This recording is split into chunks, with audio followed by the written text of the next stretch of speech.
संविधान संशोधन विधेयक। संविधान के भाग 20 में अनुच्छेद 368 के तहत संविधान संशोधन की प्रक्रिया दी हुई है। अनुच्छेद 368 के तहत संसद की संशोधन की शक्ति सीमित है, क्योंकि केशवानंद भारतीवाद 1973 के बाद से संसद संविधान के मूल ढांचे में बदलाव नहीं कर सकती। संविधान संशोधन विधेयक की प्रक्रिया। संविधान संशोधन विधेयक सरकारी व गैर सरकारी हो सकता है, दोनों में से कोई सा भी हो सकता है।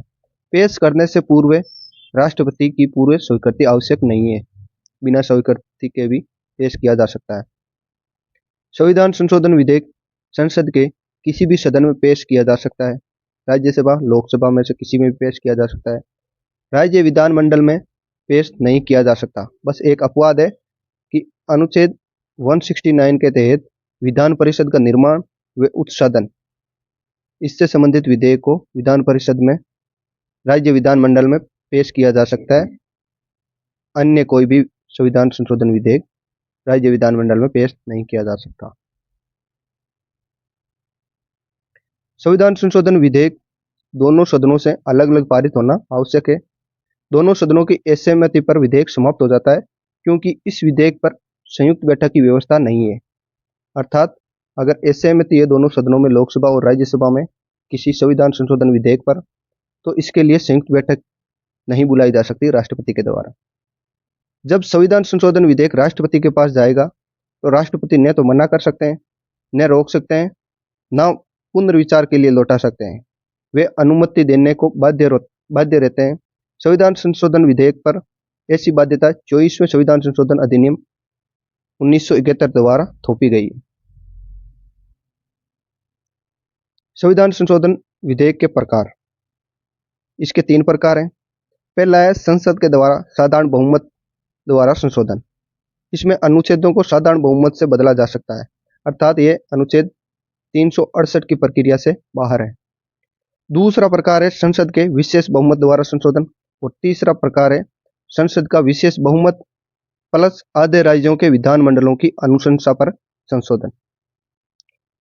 2 व 3 दूसरा और तीसरा प्रकार वाले संशोधन भाग 20 अनुच्छेद 368 के तहत होते हैं। पहला है संसद के साधारण बहुमत से संशोधित होने वाले विधेयक। इन विधेयकों को पास करवाने के लिए उपस्थित एवं मतदान में भाग लेने वाले सदस्यों की संख्या का आधे से एक अधिक मत प्राप्त होने चाहिए। इसके अंतर्गत आने वाले विधेयकों में अनुच्छेद 2 व 3 के तहत नए राज्यों का प्रवेश, गठन, निर्माण, क्षेत्र, सीमा व नाम परिवर्तन से संबंधित विधेयक। अनुच्छेद 169 के तहत विधान परिषद का निर्माण व समाप्ति से संबंधित विधेयक। भाग 2 नागरिकता संबंधी प्रावधान से संबंधित विधेयक। अनुसूची 2, 5 तथा 6 में परिवर्तन से संबंधित विधेयक, और निर्वाचन क्षेत्रों में पुनर्निर्धारण से संबंधित विधेयक इसके अंतर्गत आएंगे। दूसरा है संसद के विशेष बहुमत द्वारा संशोधन से संबंधित विधेयक। इन विधेयकों को पास करवाने के लिए संसद के कुल सदस्य संख्या का बहुमत तथा उपस्थित एवं मतदान करने वाले सदस्यों का 2/3 बहुमत प्राप्त होना चाहिए।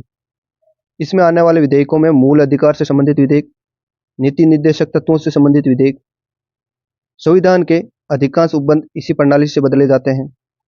केवल साधारण बहुमत से पास होने वाले विधेयक तथा विशेष बहुमत के साथ आधे राज्यों की स्वीकृति से संबंधित विधेयकों को छोड़ शेष इसी विधि से पारित होते हैं।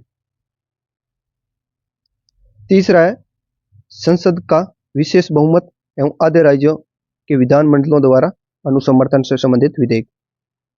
इसके तहत अधिकांश संघीय व्यवस्था से संबंधित उपबंध आते हैं। पहला है राष्ट्रपति का निर्वाचन मंडल व निर्वाचन प्रक्रिया से संबंधित विधेयक। उच्चतम न्यायालय व उच्च न्यायालय से संबंधित विधेयक। 7वीं अनुसूची से संबंधित कोई सूची से संबंधित विधेयक। केंद्र व राज्यों के मध्य विधायी व कार्यकारी शक्तियों का विभाजन से संबंधित विधेयक। अनुच्छेद 73, अनुच्छेद 162, अनुच्छेद 241 व अनुच्छेद 279 के से संबंधित विधेयक। संसद में राज्यों का प्रतिनिधित्व से संबंधित संशोधन विधेयक। और संविधान में संशोधन करने की संसद की शक्ति व उसकी प्रक्रिया, अर्थात अनुच्छेद 368 स्वयं से संबंधित संशोधन विधेयक इस प्रणाली के अंतर्गत आएंगे। ये थे 3 प्रकार संविधान संशोधन विधेयक के। धन्यवाद।